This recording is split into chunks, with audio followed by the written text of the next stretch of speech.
difficile dans le double sens d'une approche difficile, mais aussi difficile dans le sens d'un thème sensible et pénible. Parler de blessures intérieures et comment on peut envisager une guérison de ces blessures.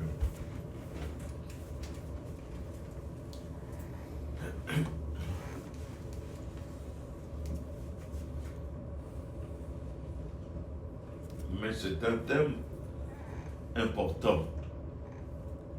Et je pense que nous ne sommes pas là pour simplement remplir une obligation, mais c'est puisque nous voulons réfléchir aussi à la lumière de l'Esprit du Seigneur sur les blessures que nous pourrions porter en nous-mêmes, ou que ceux et celles que nous connaissons pourraient porter. Et il faudrait d'abord essayer de s'entendre un peu en faisant une plongée sémantique dans le concept même. Je vais donc parler un peu en vrac.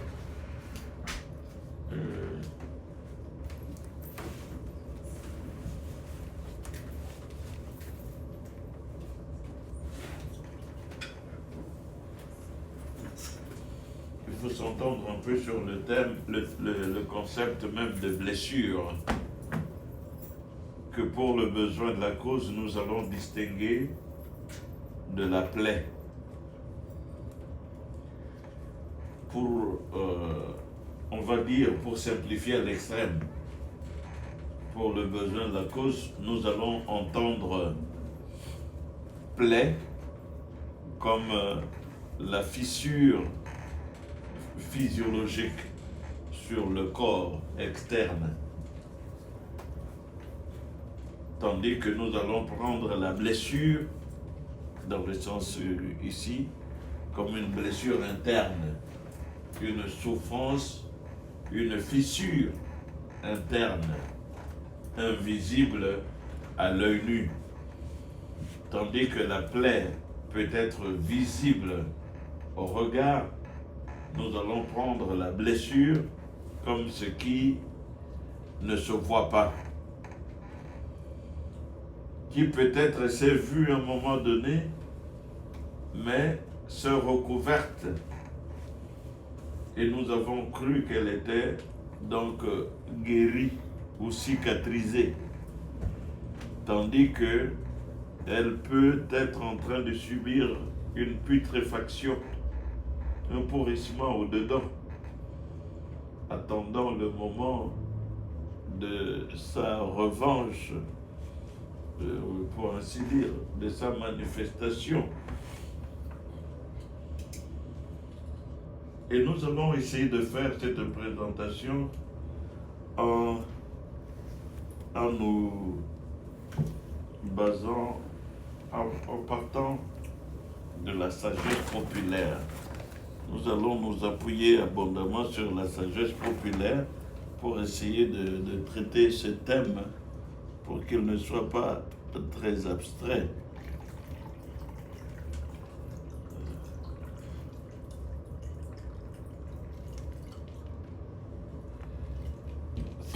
Si je fais des élucubrations, vous allez m'excuser, je vais devoir détacher ma chemise puisque j'ai chaleur. de chaleur.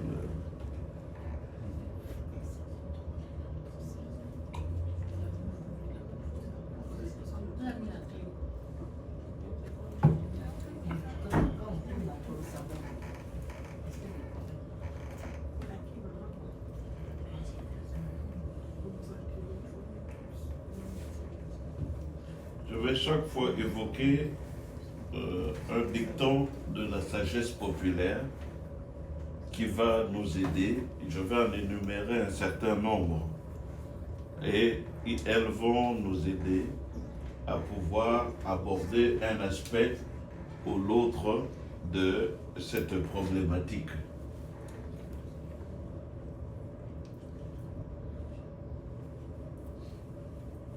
Nous partons donc de la sagesse populaire. Ce qu'elle déclare et ce qu'elle nous apprend. Examinons pour ce fait quelques adages populaires. Le premier adage, sans plus tarder, les apparences sont souvent trompeuses. Alors, quand vous avez la possibilité de noter, notez toujours, comme ça peut vous aider à rebondir dans la discussion. Les apparences sont souvent trompeuses, constate un premier adage. Cet adage populaire veut dire que la réalité intrinsèque de ce que vit une personne en son fort interne n'apparaît ou ne transparaît pas toujours. Que ce que nous voyons au dehors n'équivaut pas toujours à la réalité que quelqu'un vit au-dedans. Beaucoup de personnes, en effet, paraissent bien portantes, qui souffrent cependant au-dedans, en silence et parfois terriblement. Un deuxième adage renseigne que toute personne bien portante est un malade qui s'ignore. En effet, une personne peut se faire ronger au-dedans par la maladie sans s'en rendre compte, mais elle n'en souffre pas moins. Certaines maladies, en effet, telles que le sida, VIH, sida, ont une durée d'incubation assez longue, durant laquelle le porteur ne présente aucun symptôme apparent. On le qualifie alors de porteur sain. Pourtant, la maladie couve au-dedans, même si elle ne se manifeste pas encore au dehors. Ce qui fait dire que les porteurs sains sont souvent très dangereux, car eux-mêmes ne peuvent pas se méprendre sur leurs vraies conditions du fait du manque de symptômes perceptibles ou visibles. Le risque est alors très grand de contaminer les autres autour de soi, dans le cas où il s'agit d'une pathologie transmissible, comme le VIH-Sida. Le risque représente un danger, d'autant plus que le porteur dit sain n'est pas conscient de sa condition réelle, c'est-à-dire qu'il ou elle ne se rend pas compte qu'il est porteur d'un virus. Il peut ne pas connaître son état sérologique, soit qu'il ne s'est pas fait tester, dépister, soit qu'il préfère ne pas se faire dépister ou tester au risque de connaître la vérité. Lui-même n'est pas conscient de son état. Faisons un pas plus avant. Nous observons que qui dit blessure dit aussi cicatrice. En règle générale, une plaie ne reste pas béante pour toujours. Sinon alors, il y a risque de gangrène. Lorsqu'une plaie se referme, guérie, on parle d'un processus de cicatrisation. Mais la cicatrisation est un processus, c'est-à-dire un cheminement qui prend un certain temps. La cicatrice est alors le signe visible qui témoigne au dehors que la plaie est guérie ou en train de l'être. Mais une fois de plus, la cicatrice, c'est ce signe visible externe qui nous dit que la plaie est guérie. Mais la cicatrisation, c'est le processus. La plaie peut paraître guérie au dehors, mais le processus de guérison appelé cicatrisation se poursuit au dedans. Généralement, vous aurez fait l'expérience, la plaie guérit d'abord au dehors, et puis elle va se guérir totalement au dedans. Puisque la membrane se referme au dehors, nous pensons, en voyant la cicatrice, que bon, c'est parti. J'espère que vous voyez où j'en viens par rapport à notre thème. Toutefois, la plaie n'est pas qu'une affaire d'extériorité. Une déchirure de muscle peut bel et bien demeurer interne, sans que rien du tout à l'extérieur n'en constitue l'indice, jusqu'à ce que plus tard, la douleur persistante révèle un dommage interne, une blessure interne. Bien plus, une plaie peut mal se cicatriser. Lorsque la plaie se referme vite au dehors, ou trop vite, tandis qu'elle n'est pas guérie au dedans. Ce qui amène à conclure que toutes les blessures ne sont pas extérieures. Comme dans le cas d'une déchirure de muscle, rien n'est apparent. Tout se passe au dehors. Et même pour son traitement, les médecins doivent parfois couper, faire une entaille sur le muscle au dehors pour permettre au sang qui s'est déversé au dedans de pouvoir sortir, pour permettre la guérison.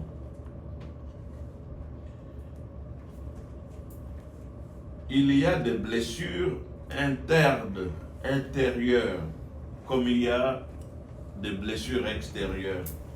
Certaines plaies sont saignantes, d'autres ne le sont pas, ou ne le sont plus. Par exemple, la plaie en voie de cicatrisation. Certaines plaies ne sont même pas saignantes du tout. Ce qui nous amène à poser un pas supplémentaire, qui consiste à établir une distinction, celle qu'on a évoquée au départ, entre plaie et blessure. Chaque plaie est une blessure, mais toute blessure n'est pas une plaie. Je répète, chaque plaie est une blessure, mais toute blessure n'est pas une plaie. D'où le sens du concept de blessure intérieure, qui veut dire en fait que les plaies sont des blessures extérieures, tandis que les blessures sont des plaies intérieures. Les plaies sont des blessures extérieures, tandis que les blessures sont des plaies intérieures.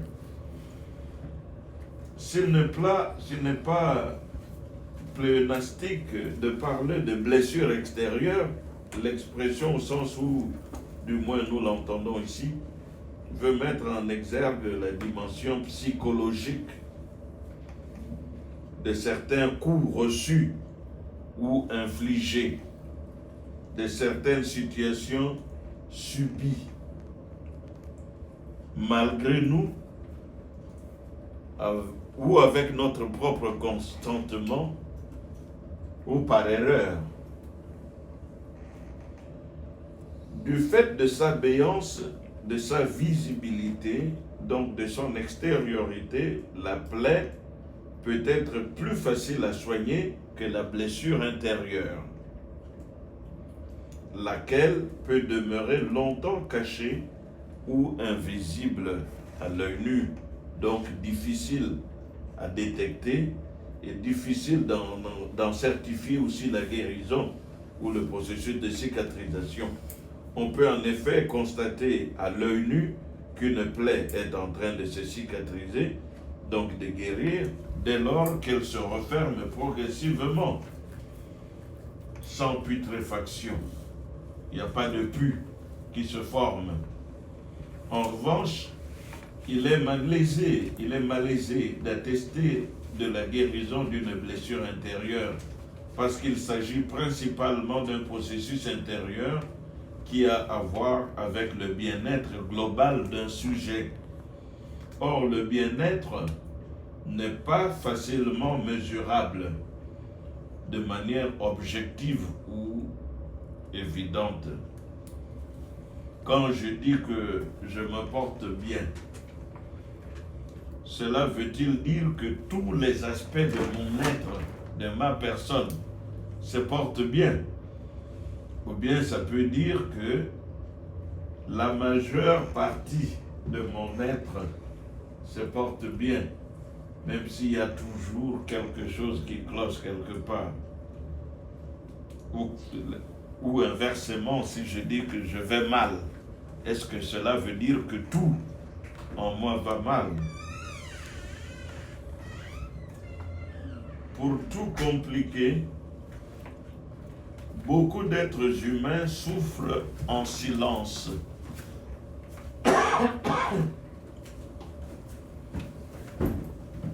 L'exemple le plus patent est celui d'un bébé. Souvent, il faut l'œil attentif et averti du pédiatre ou d'une mère bien rodée pour détecter de quoi souffre exactement un bébé. De le voir simplement pleurer ou pleurer souvent ne dit pas de quoi il souffre. Est-ce qu'il souffre de faim, de chaleur? Souvent, j'avais entendu ma mère ou mes tantes se moquer de mes sœurs et de mes cousines, apprenties mamans, qui ont venaient d'avoir un bébé. Alors lorsque le bébé, aussitôt que le bébé se met à pleurer, la maman surgit. Elle pense que vraiment c'est grave. Alors les mamans plus expérimentées me disent, mais laisse-le, ça fait partie de la vie d'un bébé et de ses moyens d'expression. Le bébé ne va pas mourir puisqu'il pleure. Alors,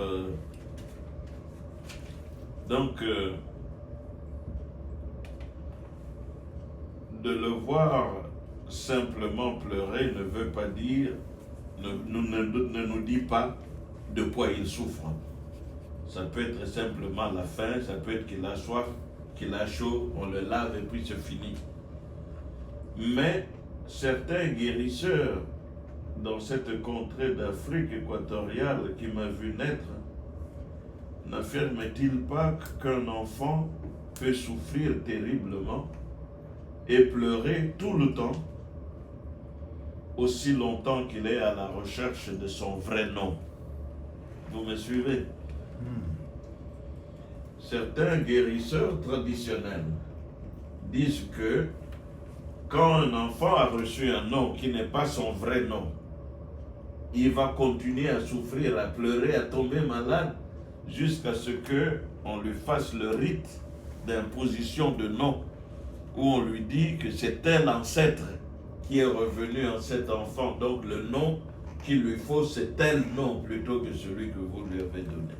Et quand on lui impose son vrai nom, il recouvre alors sa vraie identité et sa vie redevient normale. Donc, ce qui me suggère que la blessure au sens où nous l'avons entendu, intérieure, est une atteinte à l'identité de quelqu'un. C'est une plaie imposée à l'identité de quelqu'un et c'est pourquoi ça fait même plus mal que la plaie extérieure. Rappelez-vous, nous l'avons dit, chaque plaie est une blessure, mais toute blessure n'est pas une plaie.